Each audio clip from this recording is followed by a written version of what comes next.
Il n'a pas sa vivant. Comment naïe Moïse Miremire. Oyo azali lekia Moïse Nyamurgabo. Il n'a pas sa vivant. Yango mondi ke moya ba la congolaise. Azo zela songa mboka na bango na roi. Pas kende koba. To vérifier comment naïe Moïse Miremire.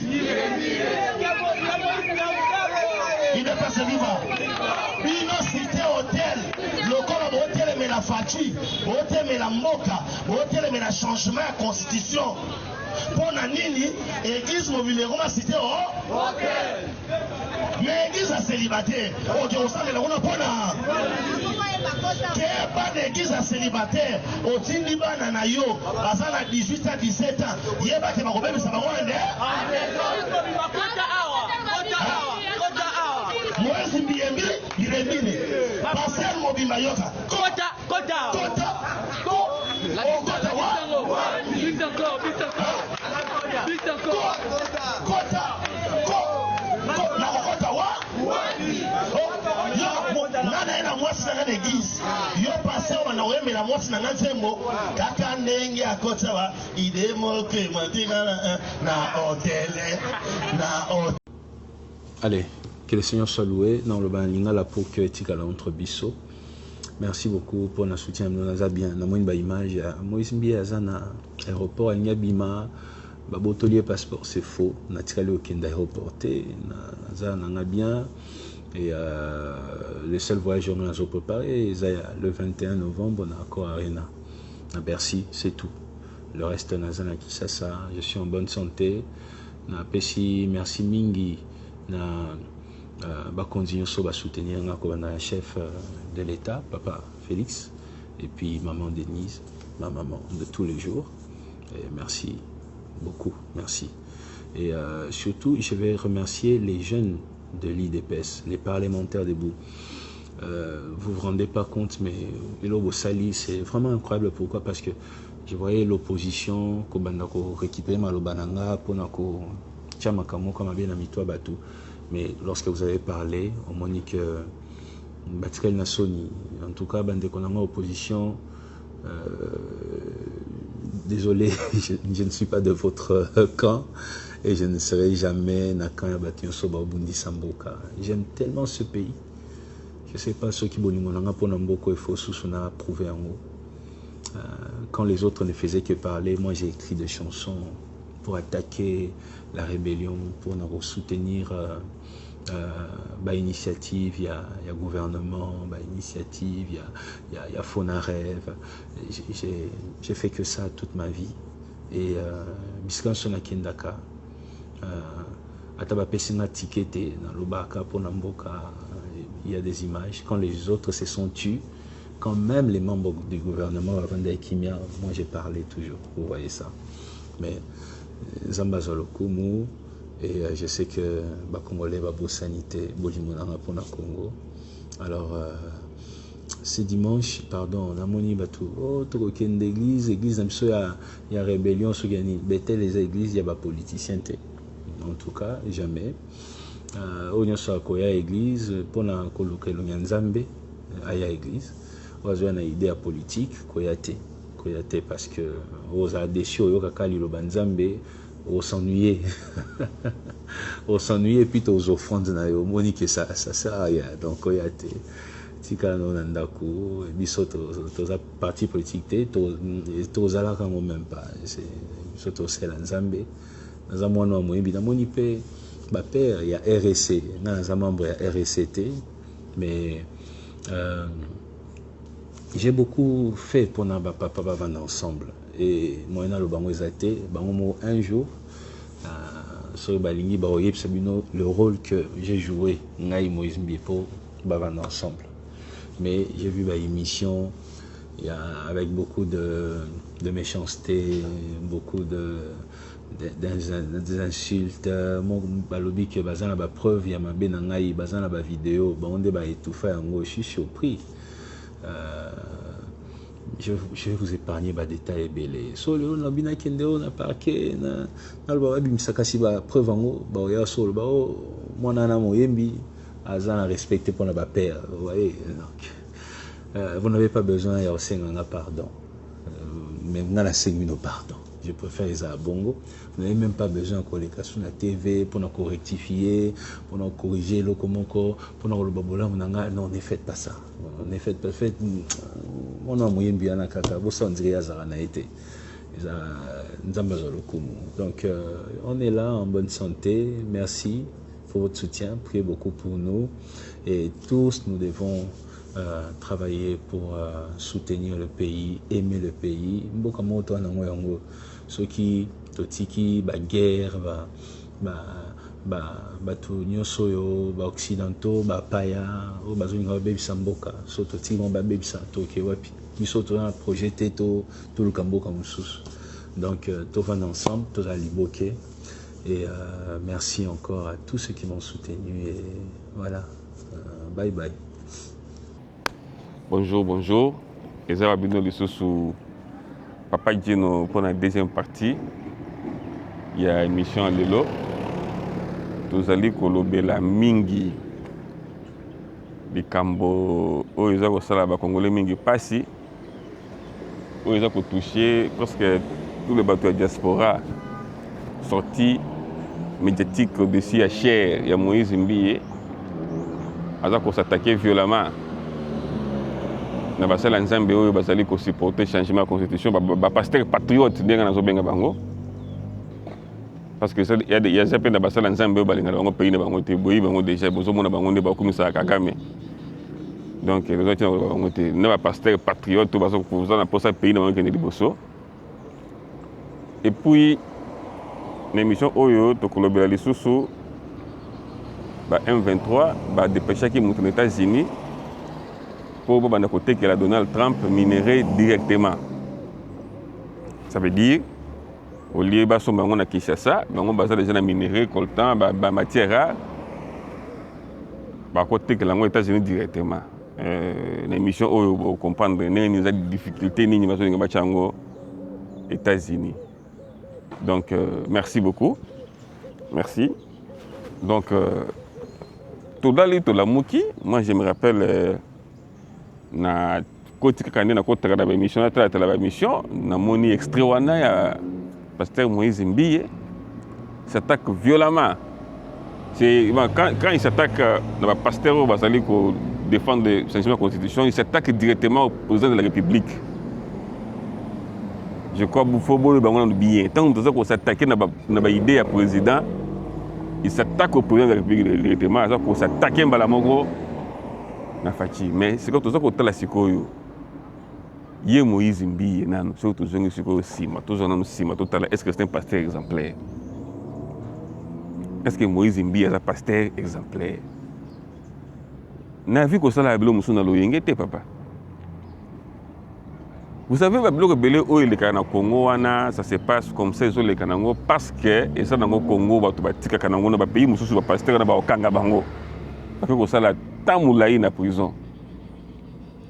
Abus sur Bandiminayo. Au kosi pour faire mon dimi go bala yo bali était au sakin na ye pe tiki. Ça ba abus. Le pays mususu ba ko interpeller au bakangi yo. Je vous dis vrai. Mais na Congo les cas na ngonde ngwana donc ça na normal donc tout ça.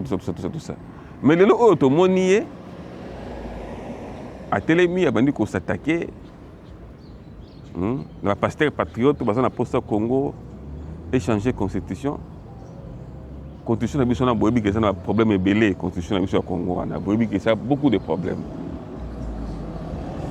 La constitution a très bien stipulé que le Congo peut céder. Le Congo peut céder une partie de son territoire pour la paix. Il faut céder pour le territoire pour la paix. Bon, que Congo, il faut récupérer ma belle. Il faut céder pour la paix. À la paix. Vraiment, est-ce que vous avez normal? Donc, il y a aux États-Unis, au Kanye parti aux États-Unis. Tout ça, c'est par exemple Californie, au Kanye Californie, les États-Unis habitent, ils ont négocié, dans les rebelles, tout ce qui est en Californie, ils exportent à Congo. Est-ce que ça a un sens normal? Si vous avez changé la constitution de Bisso, vous avez un pasteur qui a télé qui va changer en moté. Directement, on comprend. Il travaille pour qui? Pour la minute, on a 14 heures, on a calculé le comportement. Il y a leur façon de voir, leur façon de vivre, leur façon de raisonner. Directement, vous allez comprendre c'est quel genre de pasteur. Il travaille pour qui? Il est dans quel camp? Parce que quand il traite le pasteur pour soutenir le changement de la constitution, le camp des lépreux, ça veut dire que lui, il est dans le camp des bons, selon lui.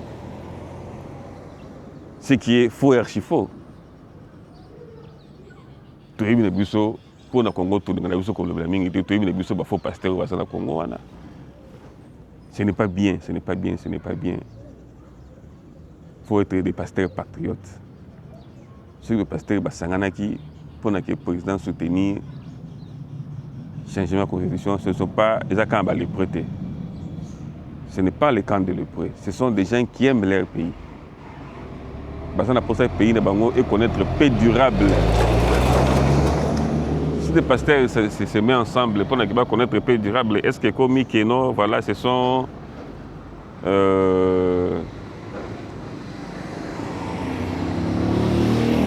des gens qui sont dans les camps de lépreux? Non, je ne pense pas. Je ne pense pas. Non, Moïse Mbi, Batebele, Bazaki, Basepeli Mingité, n'a sorti dans Yohana. Il faut le cas au retracté. Mais maintenant, il va faire des choses pour les culs, bandiko luba. Ce n'est pas bien. Le combat au Congo, c'est un combat à existence. C'est un combat existentiel. Nous nous battons pour la survie de notre pays. Alors, tout celui qui est la façon dont ce pays en paix, il faut qu'on soutenir. Si ce sont des pasteurs, on les soutient. Si ce sont des prêtres, on les soutient.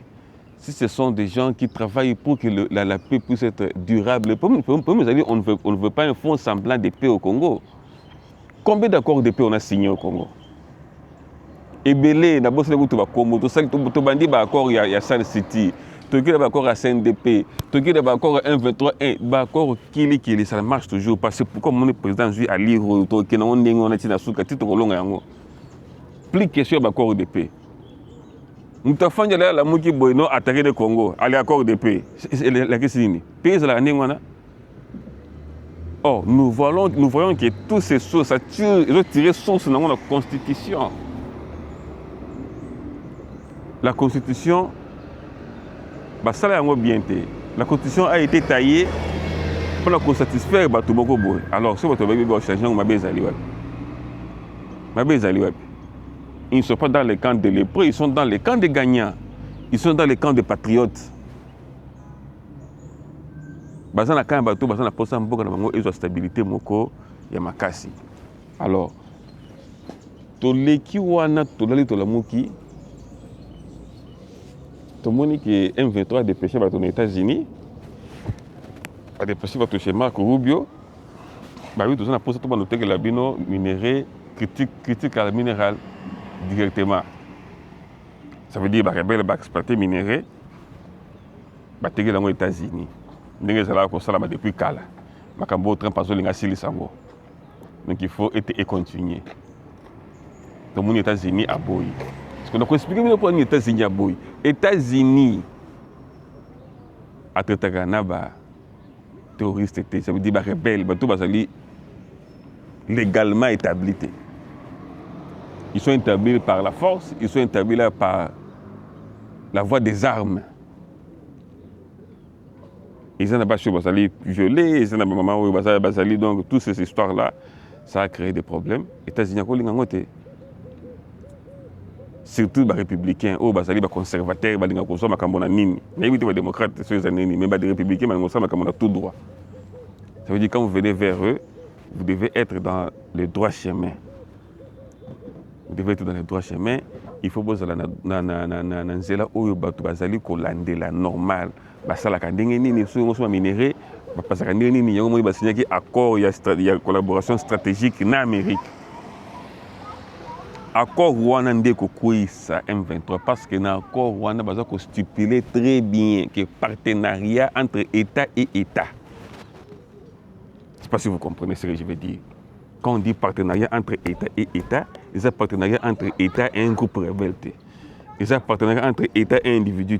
Ça veut dire que il peut passer, le président Oyakoya à maintenir statu quo. Il y a un moment où il a rejeté des demandes, il y a M23 à côté de minéré. Pourquoi M23 doit difficulté minéré, on a pas de côté de c'est difficile parce que les États-Unis a sanctionné minéré, a sanctionné un pays où il consomme minéré. C'est là où il y a la difficulté. Parce que les gens qui non, ceux qui continuent à consommer minéré au Congo, ou sont sanctionnés, vous aussi vous serez sanctionnés d'office. C'est un peu ça le problème. Donc tout ça qu'on sait en abino, vous avez calme. Accord wana nde esimbi Congo. Accord wana nde esimbi que bazo kokate, bazali ko échouer, c'est parce que il y a un accord solide qui fait partenariat entre État et État, et ça partenariat entre État et rébellion. Il faut comprendre le Coran. Les gens doivent comprendre cela. On est en train de faire quelque chose d'extraordinaire. Il faut bailler bayango. Il faut bailler bayango. Tozolonga guerre wana muke muke. Tozolonga ngo malembe. C'est une guerre qui a pris 30 ans et que si la du jour au lendemain. Mais avec le temps, petit à petit, beaucoup bon appétit, guerre wana salini et sili. Nasa ko senga na bino, merci makasi. Nasengi merci na bato baza kolanda Papa Djeno TV, va continuer pour soutenir chaîne Nabino. Il faut voir que dans le salon ça demande beaucoup de sacrifices pour collecter des informations, pour qu'il y ait des investigations sur place, tout ça. Et puis, il y a une xénophobie, il y a une troisième partie de Nabiso. Qu'est-ce qui fait que Baza peut attaquer les étrangers dans Boka Oyo pour développer un long et à large. Et puis, donc, c'est un peu ça. Merci à nos techniciens pour Baza Kosala qui besoin d'image parce que vous allez. Merci à Patron sur Baza Kotala, Papa Djeno TV, aux États-Unis, Canada, France, partout. Merci Nabino Nyonso. Bon, continuez à soutenir Moussala, Nabino, Papa Djeno. Merci beaucoup et à la prochaine. Au revoir.